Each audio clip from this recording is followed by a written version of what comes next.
So it's people searching for those little dopamine hits. It's always that, mate. Yeah. It's always that.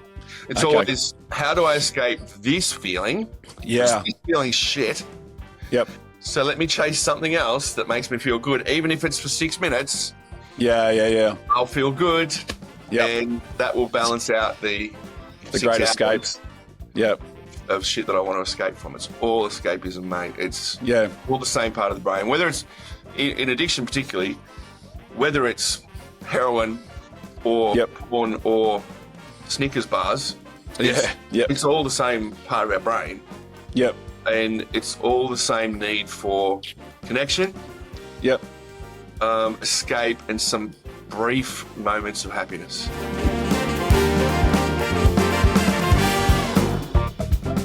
G'day, folks. Welcome back to another Sauna Sessions with Shea. We've got a very special guest. We're coming virtual today.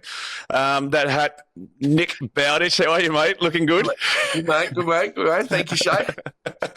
Mate, thanks so much for joining us on the podcast today. It was a shame we can't get you in the sauna and the ice bath for a go, but we can always do a round two anytime you're up the sunny coast. Yep. But mate, just to get us out of the blocks, I thought I'd just ask you a quick 5 questions to get the brain rattling. Question number 1.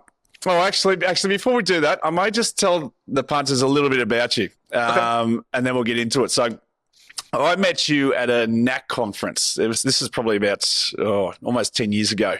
You're wearing pluggers on stage. You're walking backwards and forwards, and I just started, and I was actually on camera, so I was filming you at the time.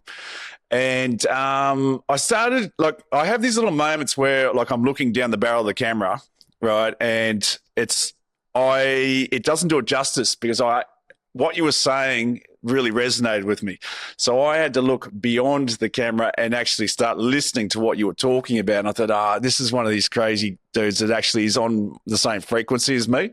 And, so you really resonated with me that day. And ever since then, I think, I've always listened to a lot of your stuff, and it's like, okay, this guy's got something going on that's, in some ways it's kind of the minority, but I resonated with it, and I know that a lot of people resonate with what's going on with you today. So just a bit of a backstory. You've got your own podcast, Reboot Your Thinking. You've written multiple books. Are you a psychologist by trade? Is that what you call yourself? So I have 2 degrees in psychology, and I'm currently finishing my PhD. Okay. So I call myself a psychology researcher. It's kind of what I do for a living, mostly.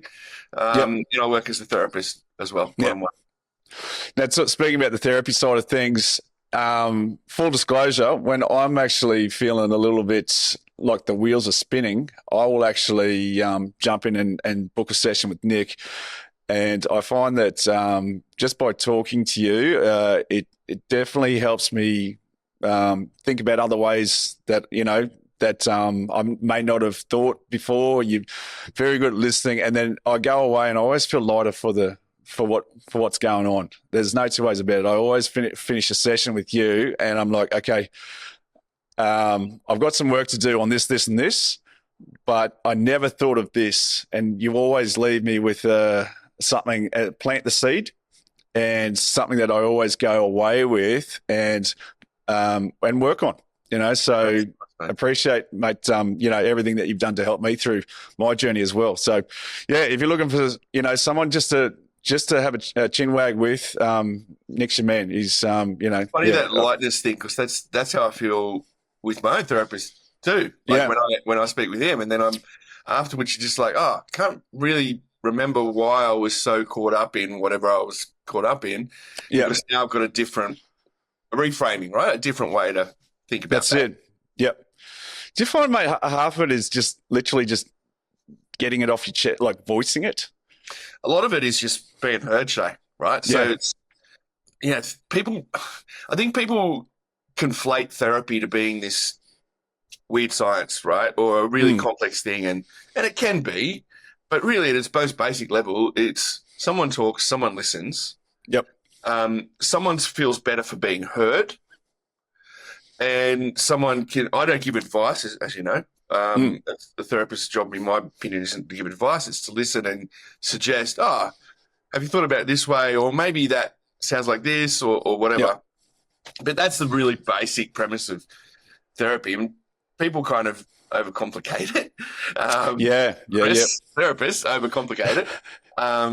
But I think it's just being heard, mate. So many times I'll sit across from someone in the clinic and they'll tell me something that they have said for the first time in their life. Yeah. Or they've said it 100 times, but it's the first time they're being heard saying it in their life. Yeah, right. Okay. And it's a really very different things with the same result. It just feels fucking great once it's out. Yeah. And not being carried around. Mate, I want to, because we're just about to dive into something deep. But before we do, I want to do these 5 questions. We'll just get this out of the way. Because mate, I know this is going to go 3 ways from Sunday, but I'm looking forward to diving down the rabbit hole. When you're flying out and about, when you're flying, are you a window seat kind of guy or an aisle seat kind of guy? I'm definitely a window seat guy. Okay. I don't want to, because I'm long like you. Yep. And I don't want to get up and down and let people out to go to the loo and whatnot. Okay. Kicks in window. I'm the opposite. I got to be on the aisle because I need to move. I can't sit still. Right. And my head sits sideways in the fuselage or whatever, Yeah. So I just don't sit properly in it. Mate, what was your favourite cartoon growing up as a kid? Rocky and Bullwinkle. Okay, classic. Yeah. That's you can't go past that one. Natasha. You're a Rabbitohs supporter. Can Rabbitohs make the top 8 next season? So, I think Rabbitohs can make the top 4 every season. Top 4. And I'm pretty sure we would have made the 8 this year had we fielded a team that was not injured. Yep. I think, honestly, dude, I think we could win the premiership every year. So you're asking the wrong person. Mate, I'm a Canberra supporter. How tragic has my last 2 weeks been? I've been just like, what the hell? What happened? We won the Broncos game twice. But on the board still lost. Yeah. Pineapple on a pizza, yes or no? Pineapple on everything. Okay. Love it. Now, you do a bit of boxing too. Would you prefer to sit down and have a cup of tea with Mike Tyson or Floyd Mayweather? Have to be Tyson. I mean, they're both questionable. Really. But I think at least Tyson has been, charged and lived out his charges. Yep. So I'm going to say Tyson. Okay. Well, who would you prefer to actually have a therapy session with? Oh, my God. They both. How much time have we got? I feel like Tyson because I feel like Tyson would really show up and tell you the truth.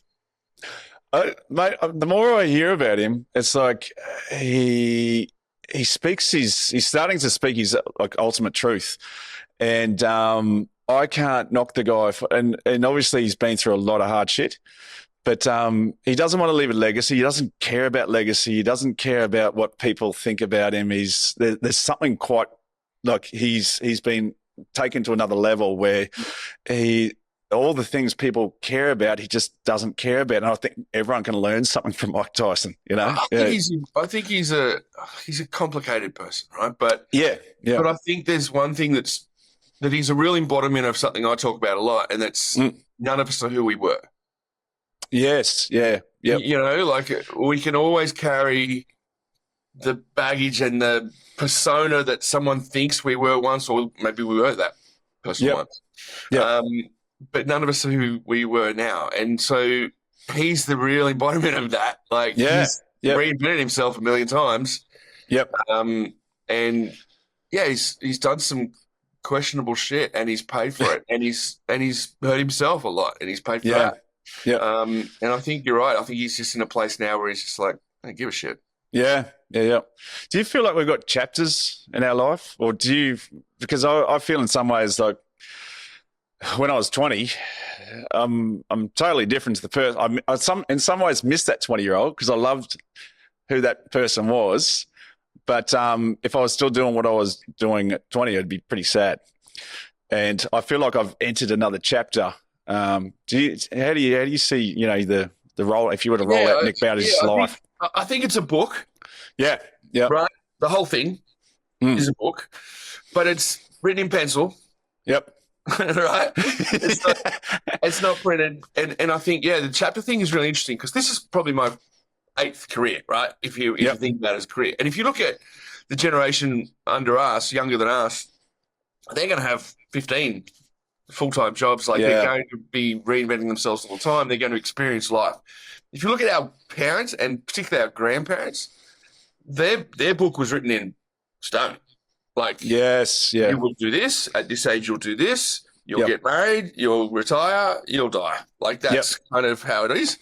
How it was. And in that way, I think the book has changed. But I think there are chapters. Like I don't want to be at 54 years old. I don't want to be doing things that I wanted to do when I was 18. No. And vice versa, I'm sure. Yeah. So I think we show up in different phases, and those phases can sometimes look really different work-wise or relationship-wise or, all sorts of ways. But I think age is a real, like people say, age is just a number. But it's kind of a guide too. Like it's kind of shows you what your body and what your spirit should be doing, thinking, saying, being at 54, for instance, compared to, 32 like you, or I'll take it. Or 18, like it's So I look at my 15 to 20, and I should have died at least 7 times doing dumb shit. You know what I mean? And it's just, and the fact that I'm still here, I feel very grateful for that and lucky. But I look back, fuck, that was, you're 15 to 20, you do dumb shit. And that's just another chapter that you're kind of lucky that you did get through that. Because I think it's so important to be like when you turn the page, right? Yeah. And you're in that new bit, just to go, fuck, that was miraculous. Or that was wonderful. Or that was shit house. Yep. I'm turning the page from that, and I'm not going to do that again, or I'm not going to be that again, or I'm going to think differently, or I'm going to care about myself, or I'm going to care more for other people, or whatever it might be. Like turning a page with gratitude rather than for sure regret. There's got to be some things you regret, surely, but I do. So I just think it's when you turn the page to know you're in a new page, in a new chapter, and the other chapters have brought you here. Yeah, for sure. Mate, I wanted to talk to you just about how you got into, what you do as a therapist and helping people. Do you think you've drawn on a lot of things through your adolescence, that you've got through that you can now help people with their story moving forward? Like what got you into psychology, mate?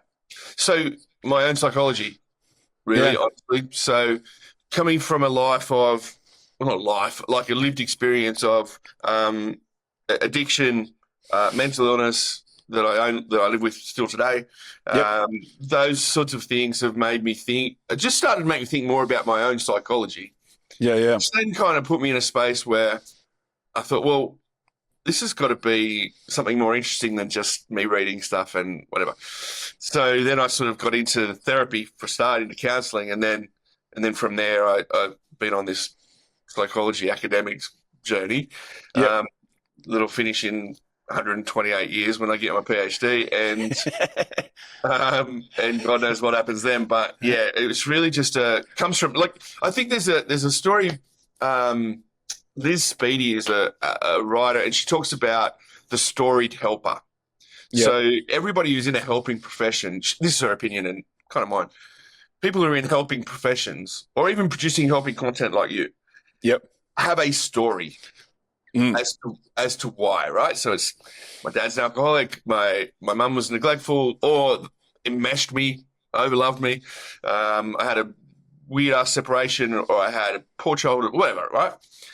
And that brings them then into being a person who not just wants to help, but feels like there's an obligation to help other people. Do similar shit.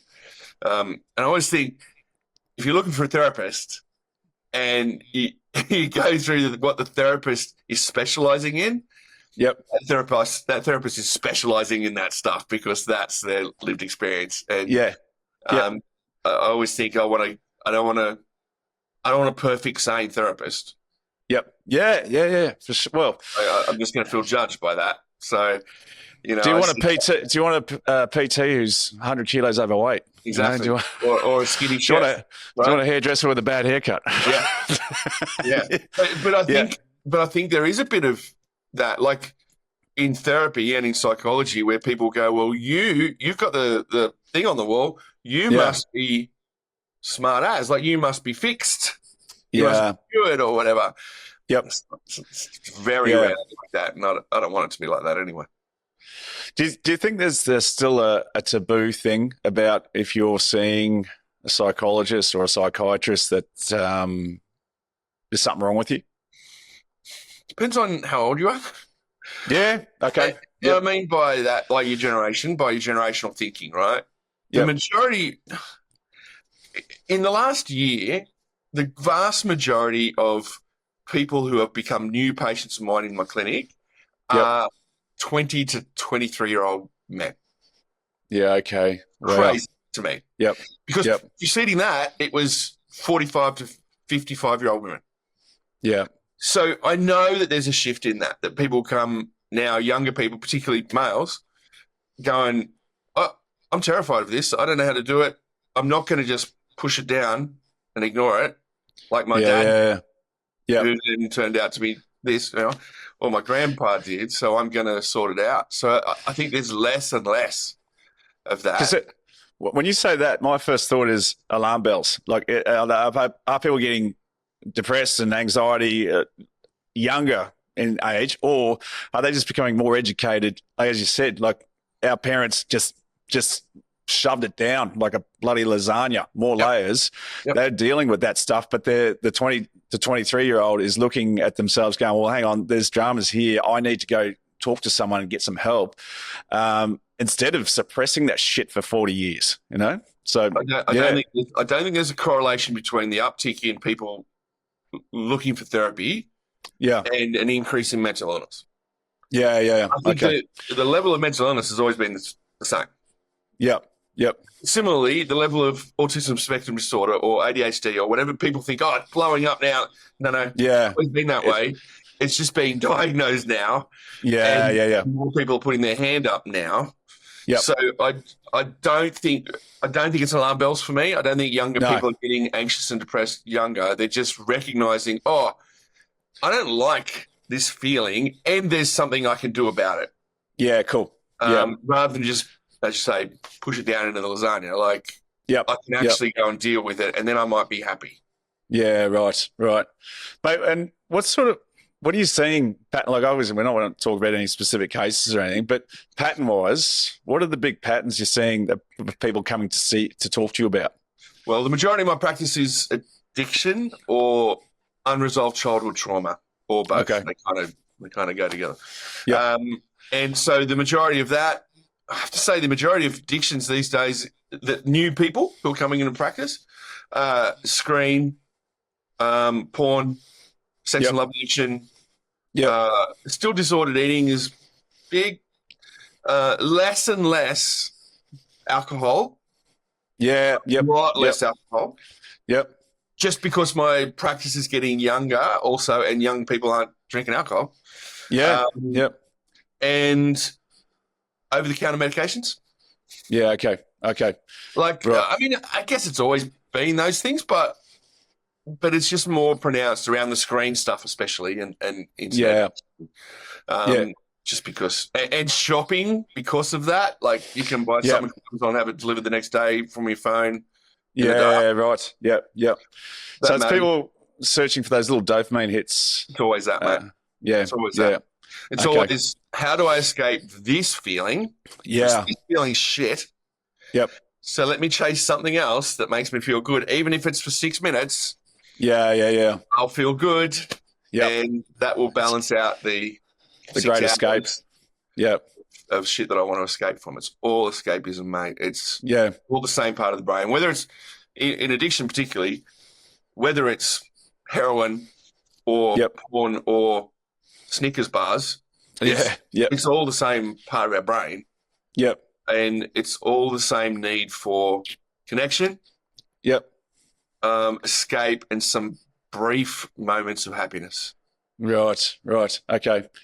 Mate, I'd like to talk a little bit about yourself. Like, when I first met you, now, not to be mean or anything, but you were fat. You were quite heavy set. And then I watched your transformation over the next couple of years. Yeah, I remember seeing a couple of posts about you walking past a chocolate and going, "Don't do it, Bowditch," or something. And just like there was like you started to bring discipline into your life with boxing as well. What was the catalyst to start doing that, mate? You're swimming kilometers, aren't you, at a time? Yeah. Running marathons. Yeah. Okay. So where did that come about? Because when I first met you, you were not a healthy looking man. No, because when I first met you, I was not healthy. Not just physically, but in the when did we meet? 10 years ago? Yeah, a NAC conference, NAK. Oh, in Brisbane? Yeah. Yep. So I'm pretty sure that was in the height of active addiction. Yeah, down the Gold Coast. Yeah. Yeah. And just so when I was really unwell, like mentally unwell, I was really fat, really disengaged, disconnected, searching for something to make me happy that wasn't, and really, I never really had disordered eating. I just didn't love myself enough to care about what I ate or how I moved or any of those things. So it's not like there's not a catalyst between that and now the fit version of me. The catalyst is getting well in my head. Yeah. And then going, oh, okay, these things are possible now. Yeah, right. These things weren't possible when I was bonkers. But now they are. And now it's just kind of, for me, now it's like I've got to make up a lot of time. Yeah. So to make up that time, I've got to do some stupid shit like running marathons and ultras and whatnot. Right. You're doing ultras as well. Yeah. So the second one coming up next year in Blue Mountains, which is the 100K. Holy shit, mate! Jesus, yeah, right? It's not. There's something not quite right. No. So it wasn't like a tipping point. The tipping point was getting well and being happy and finding some love for myself. Okay. Yeah. Do you think you can reverse that as well? Just start doing. I did that. Health. That's how I got in the hole in the first place.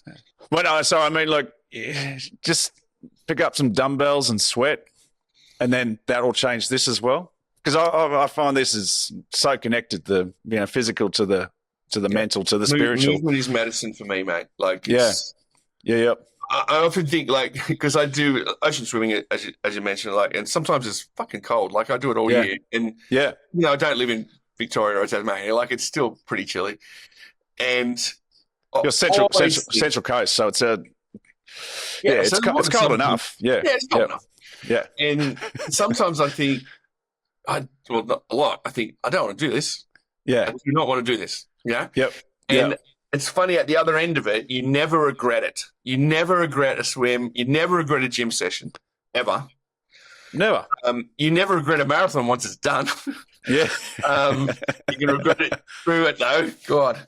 But yeah. So do you look to those moments and go, okay, this is how you're going to feel at the end? Just get it done, Bowditch? Yeah. I often, in a longer run, I'll often go, this is shit. Yeah. Yeah. But remember how great it is. Yeah. When it's done. And that's usually 30 Ks on. It's just like, just get there. Just get there because you know it's going to be great. See, mate, I've got a little bitch brain. And I think we've all got little bitch brains that say, nah, just stay under the covers. It's not, it's 5 degrees. It's be silly to get, like, it tries to rationalize with it. What do you say to your little bitch? Like, are you always stamping it out, putting the fire out with your little? Well, first of all, I wouldn't speak to myself so unkindly, and I didn't. Okay. Okay. That's good sorry, tip. Good tip. I like it. I have to take that off for a minute. I do say when the alarm goes off, look, every day, mate. Every day I go for a run, I hate every step. Yeah, right. Okay. Every step. I don't enjoy running. I enjoy having run. So the brain that goes, dude, stop. Just roll over. It's cold. It's raining.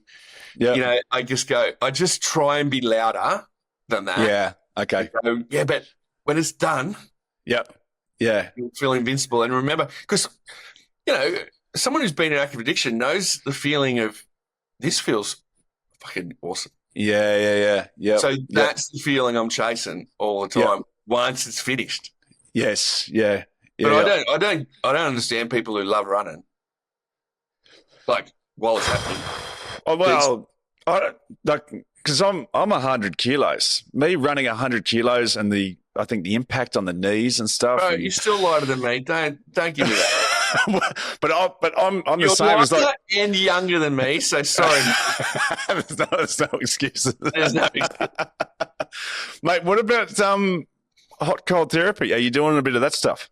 Yeah, I went through a whole big thing of particularly cold plunges for a little while, and when I was gearing up to last ultra and under after it, and it was just a great because inflammation's really a big thing for me in my body, like not just joints and stuff, but in my gut and a whole lot of things. And I found that contrast therapy really helped a lot with that. And again, it's just like I don't want to do that. I don't want to get into a 4-degree pool. Why would anyone want to do that? It's nuts. Yep. So when you do, you feel great afterwards. It's another thing, like it's kind of like running. Like I hate every step and I hate every second in a cold bath. I love a sauna, as you know, and I love a warm pool. Like it just like that's like how could you not love that? It's awesome. Or a warm bath, like a hot bath. But I think the contrast is a real challenge to your comfort. But also to then, it's a bit like boxing, right? People don't know what they're capable of. And everybody is terrified about getting punched in the face. Massively. Everybody. Yep. And when you get punched in the face, it sort of startles you. But then you go, oh, okay, I'm not made of China. Like, everything's okay. Things have been a bit rattled, but everything's all right. Like, and you can go again. And it's just once you get past that, that's what that feels like. It's a bit like cold as well, right? Yep. That's what that feels like. I know that feeling. And if we're sparring and you punch me in the face, that's my fault. Yeah. You learn quick. Like, as well. I can do something about that. Yeah. Yep. So that's a real great thing too, like for me to go, every time you get punched in the face, dude, you've made an error. Yeah.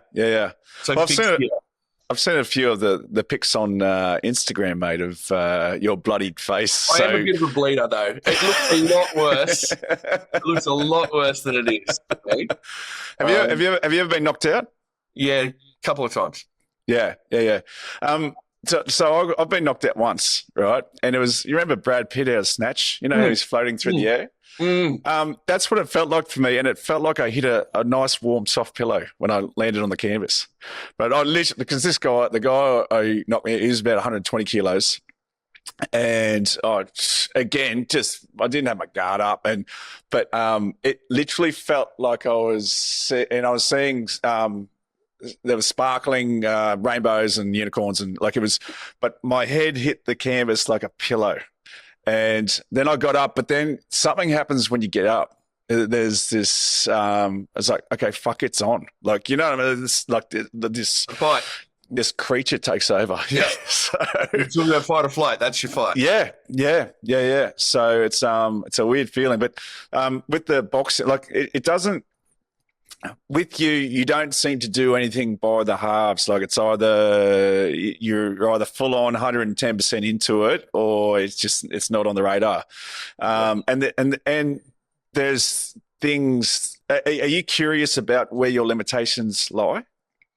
I was. Yeah. I think living through active addiction, boxing, ultras, all that sort of stuff, just goes, oh, I know where my limit is physically Yeah. for a few different things. I know what I can take, but I also still curious a little bit about what I can't take. So, for instance, the 100-kilometer ultra is a great thing to have done, and then there's a 100-miler, which is 160, 1,600 kilometers. 160 kilometers. Sorry, what? 160 kilometers. Yeah. Just that little bit. Well, not that little bit, like quite a bit more. Yeah. And then there's always something, and so I think that's the latent addict in me now that goes, but what's after that? What can I push to that? Yeah. And that can be helpful, and it can be a real curse, a real burden as well. Yeah. In business, it's been helpful and a burden, as I know it has been for you as well. It'd be much easier to do things by halves. Yes. Yeah. I guess. I don't really know, but I know that. But you know the result of that, doing something 50%. I don't know. Maybe it's okay. I mean, if it means I only fuck up 50%, that'd be good too. Like, putting yourself 100% into something is, if it doesn't work, you're 100% in it to come back out. So yeah. But I don't know. I think I'd rather push and find out. I don't want to die one. Like, we're going to get one chance at this. We're going to get one go. Does that scare the shit out of you? That so like being on your deathbed going, I didn't do the ultra marathon when I had the opportunity to. Like it's I hope that I don't. I hope I can balance that with gratitude. Yes. And yeah. And say to myself, you did a lot of things that no one thought you could do. You did a lot of things you didn't think you could do. Yeah. And be grateful for that. I think regret and gratitude don't live together, right? No. So you're either grateful for it or you regret it. And I want to be grateful for it. Yeah, for sure. Mate, do you tussle? Are you religious? No. Do you tussle with it at all? Is there someone greater out there? Is there a greater spirit? So far out, this would be. I didn't mean it. Because it's something that I'm listening to right now. It's just a big. Sorry. Because you're the one guy I want to talk to about, because I'm tussling with the idea right now. I've never been religious. We brought up in a Catholic school till we were about 12, right? And then Mum's like, "Do you want to go to church?" And we go, "Fuck no, we want to stay home and watch Gummy Bears." Or Rocky Ball. So now, but I'm seeing all these thought leaders, these Russell Brants and the Charlie Kirks and all these people, and they're all very religious. And then I heard a story from my cousin who's an ER doctor. He's in charge there, and he said there was a guy in there who's had 3 days to live, but he was fine with it because he knew he was going to a better place.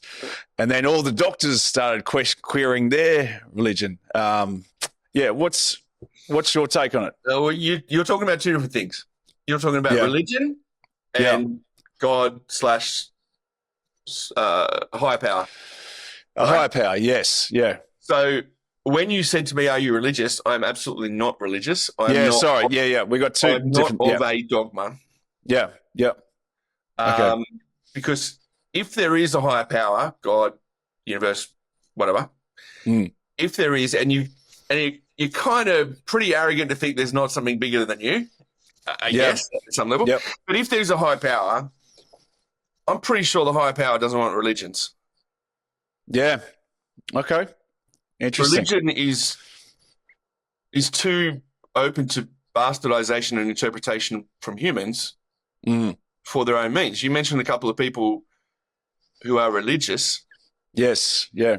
And I think, are they religious or do they believe in God?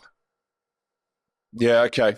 Yep. Being religious, I think, says you are of a mind where you can be of a dogma. Therefore, yeah. My mum. So I grew up in Catholic school. Yeah. Well, yep. until I escaped. And Yeah. my mum and dad were very big believers in God, Yeah. but my mum hated the church. Yeah, right. Okay. She wasn't religious, but she Yeah. had a very strong faith. And I think that's Yeah. I want to talk more. I want the world to talk more about that. Like, do you believe in the higher power, Yeah. or do you believe in the system? Yeah. Yeah. Yeah. And Okay. the system starts wars Yeah. Okay. Yep. and hurts children. God doesn't do that. Yeah. Yeah. So there's my. Yeah. There's I didn't want to go too deep with the religion No, thing, I'm but happy to get- I think You it's know I'm happy to go deep, you're the one person that I know that can just talk it out in a way that I think a lot of people will understand and get. But it is one thing that I'm I don't know why, but I'm questioning things. Let's say the example that you said, the dude on his deathbed. Yeah. That dude believes in God or Yeah. spirituality or the universe or the higher power. Right? And what he's saying is, when I die, the higher power will care for my soul. Yes, correct. Yep. He's not saying when I die, Mm. the church No, yeah. or Yeah. my So religion the will look institution. after me. Yeah. Because once you stop paying the religion, they stop caring. So it's about spirituality Yeah. and the higher power. I will never talk anyone out of that.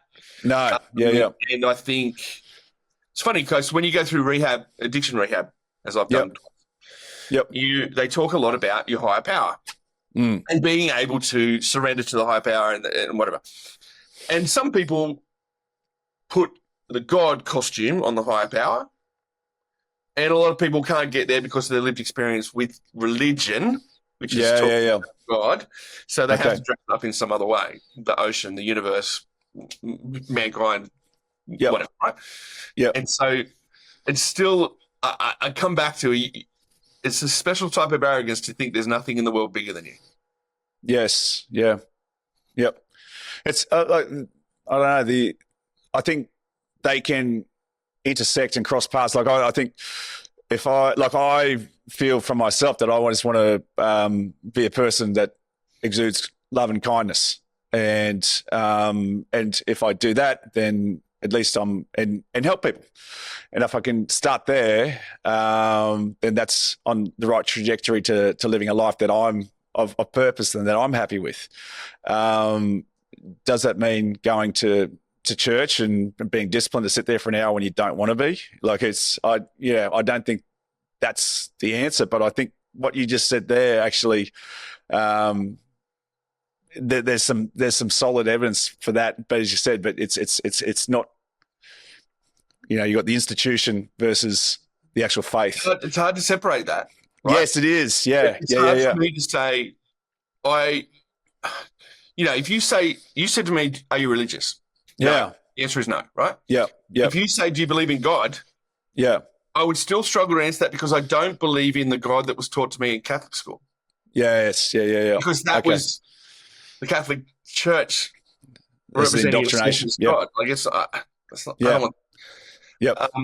If I sit at the beach at sunrise, or if I look at the stars at night and really think that every star I see is a sun, and around those suns there's at least 10 planets, like what? Yeah. Like that says something.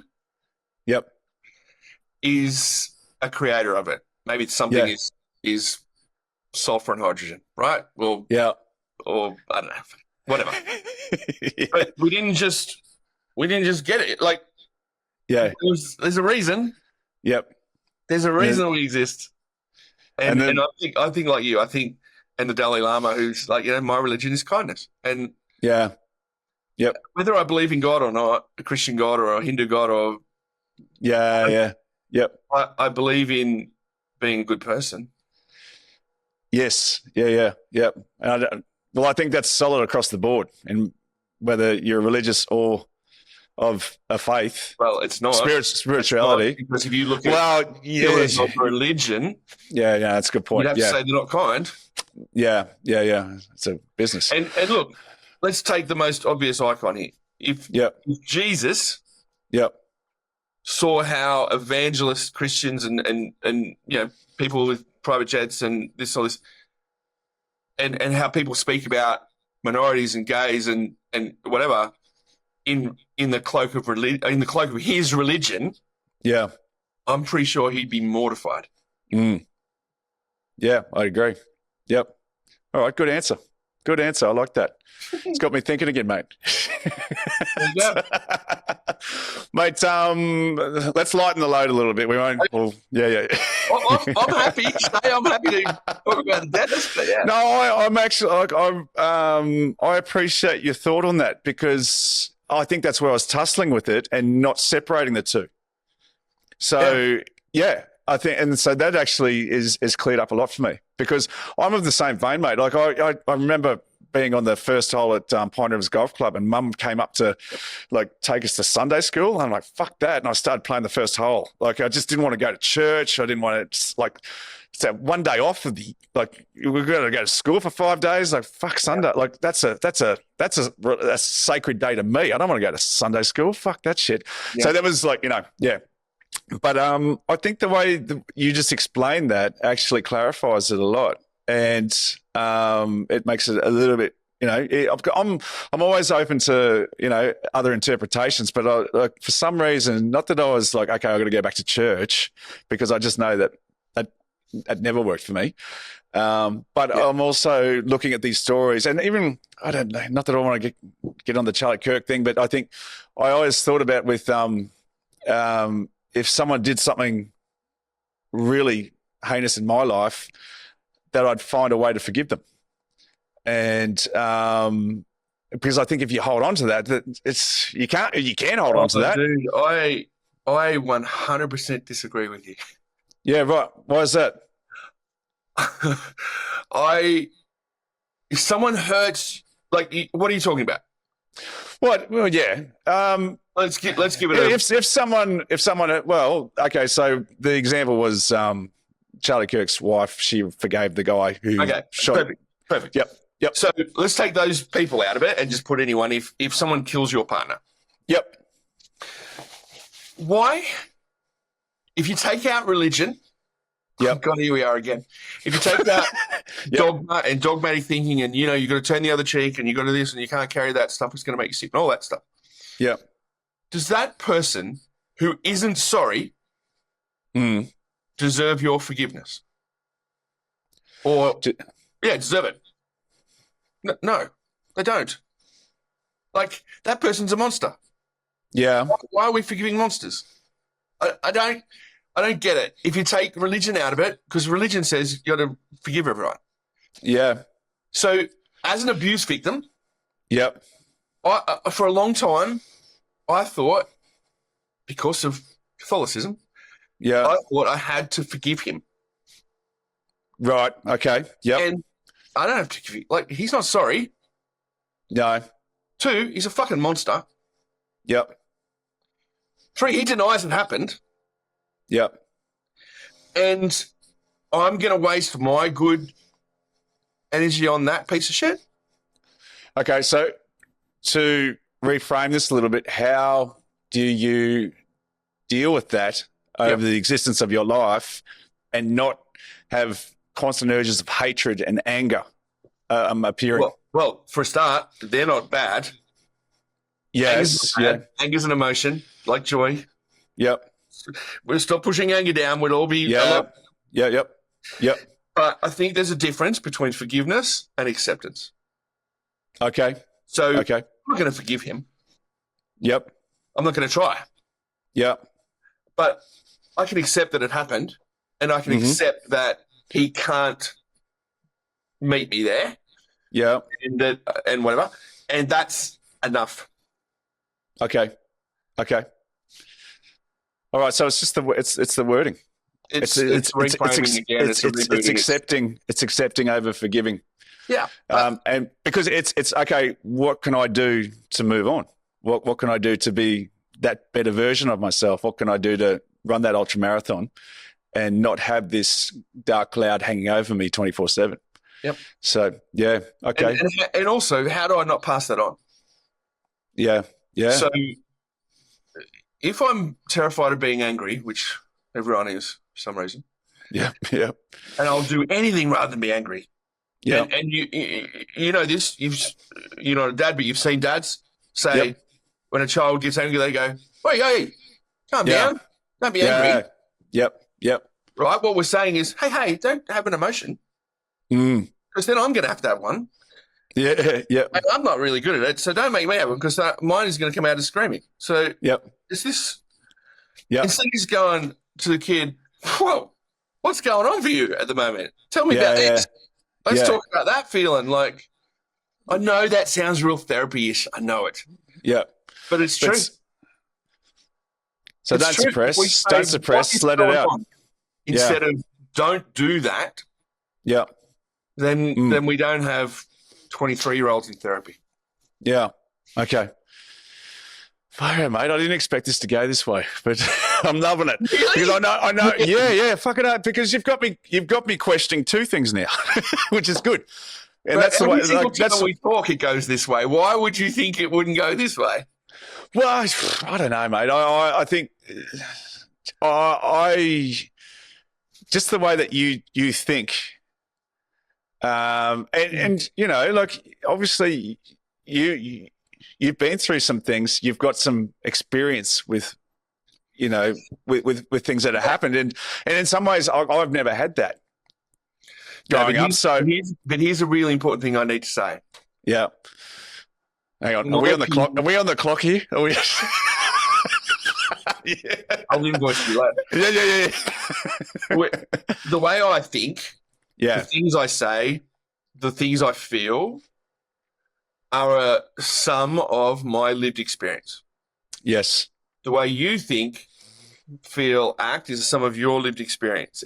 There's nothing to say that my lived experience, because it includes some dark shit, that I'm better with some dark shit. There's no correlation there. That's not true.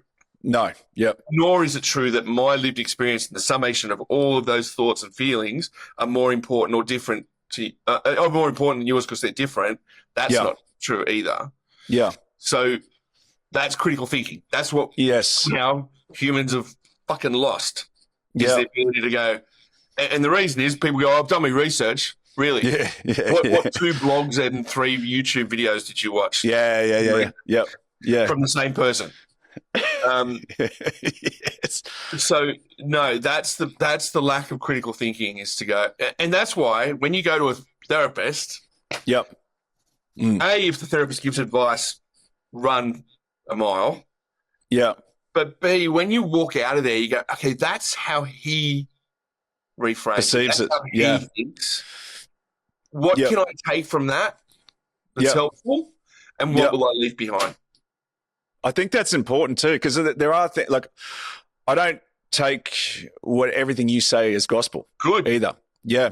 So I will go away, but I generally sleep on it, and I think a lot of people need to do that as well. Is not just to take things as gospel and go and have a think, because look at the left side, look at the right side, and bring it back to something that makes sense to you.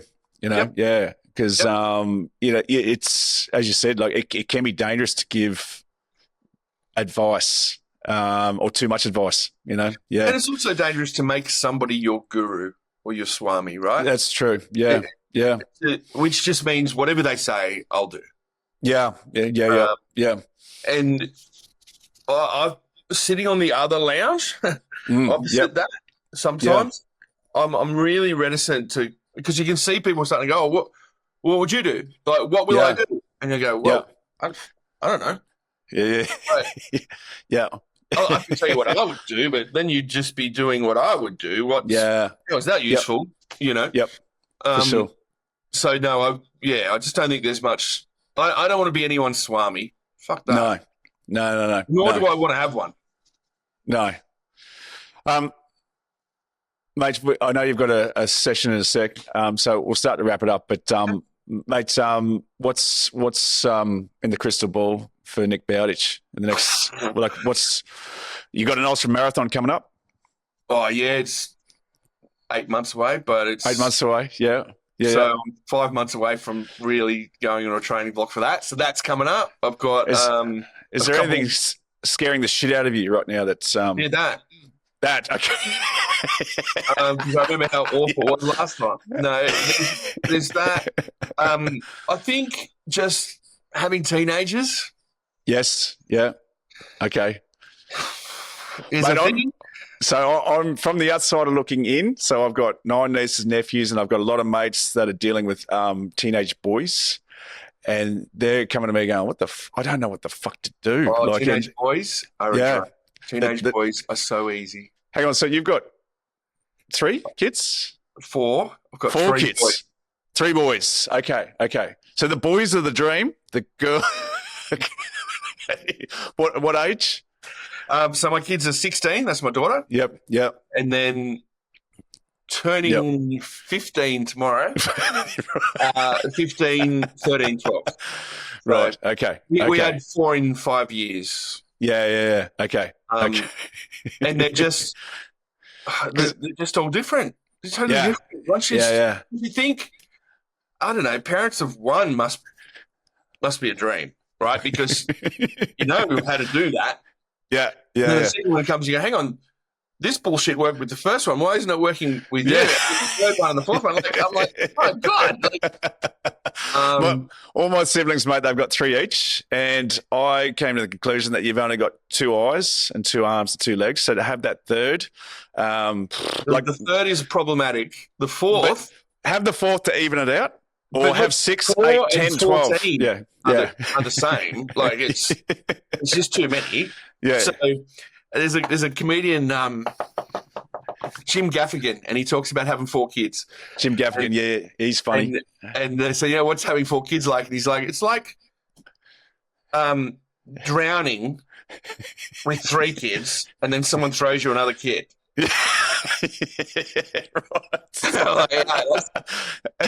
That's exactly what it is. But look, that was when they were little. Now that they're teenagers, it's just totally different. It's kind of fun. Yeah, I mean, it's fun. It's not kind of fun. It's mostly fun, and it's really like. The trouble is, my kids are smarter than me. Yeah, that's a problem. That's a big problem. They're emotionally intelligent more than me.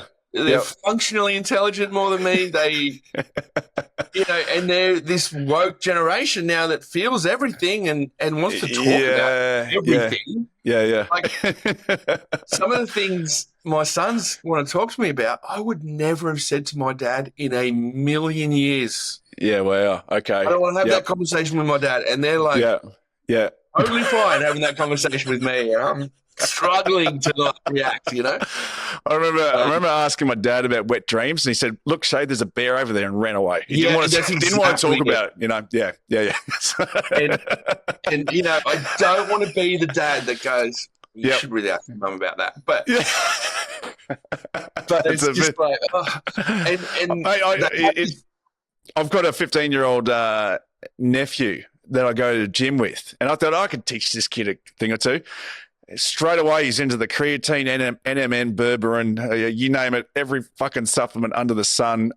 You're not lifting properly. Techniques needs work. I'm like, what is going on?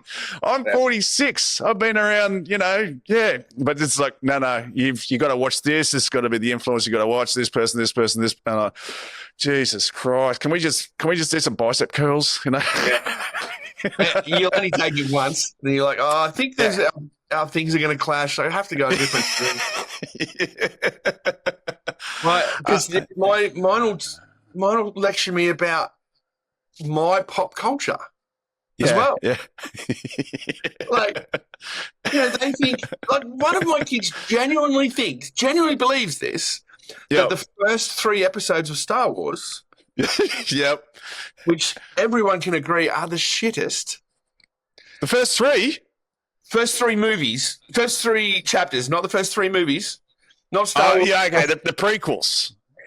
Oh, yeah. Was Jar Jar Binks in? Yes. Right? Yeah, crap. People argued with me that that's better than The Empire Strikes Back. I'm like, The Empire Strikes Back is, apart from Rocky 2, is the best film ever produced. And they're like, no, Clash, what is it? Attack of the Clones is. I'm like, no. Walk away from that conversation straight away. Yeah. So From there's some things which, there's taste and then there's common sense, and they don't have either. Yep. But, mate, I'm going to leave you on this one. Just to.